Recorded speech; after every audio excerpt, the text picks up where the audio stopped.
Love හැන්ඩලර්ස් ගොඩක් අයට තියෙන ප්‍රශ්නයක් තමයි මේක. මේ විදිහට ශරීරයේ දෙපැත්තෙන් ඔයාගේ අනවශ්‍ය මේදය තැන්පත්වීම හින්දා ටිකක් ඇඳුමක් ඇන්දත් ඇඟ එලියට පනිනවා වගේ වෙන්න පුළුවන්, ඇඳුමක් ඇන්දත් හැඩට පේන්නේ නැති වෙන්න පුළුවන්. ඉතින් මේක හින්දා ටිකක් වොරි වෙන කෙනෙක් ඉන්න පුළුවන්. ඉතින් මේකත් අනවශ්‍ය මේදය තැන්පත්වීමක්මනේ. එතකොට මෙතනදී ඔයාට මොනවාද මේක නැති කරන්න පුළුවන්. අපි අනවශ්‍ය මේදය නැති කරන පැත්තෙන් කතා කරනකොට හැමතිස්සෙම ඩයට් එක ලයිෆ්ස්ටයිල් එක හරිම වැදගත්.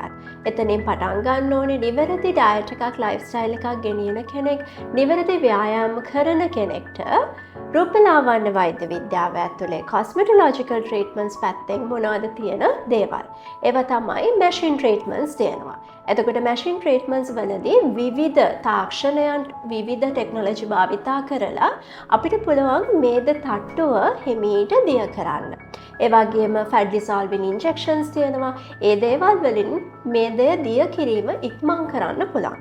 අන්න ඒ වගේ අපි කියනවා ටාගටඩ් ෆැට් රිඩක්ෂන් ට්‍රීට්මන්ට්ස් කියලා. කියන්නේ ඒ ටාගට් ඒරියා එකේ අපිට තියෙන ෆැට් මේද සෛල අඩු කරලා ලස්සන ෂේප් එකක් ලබා දෙන්න පුළුවන්.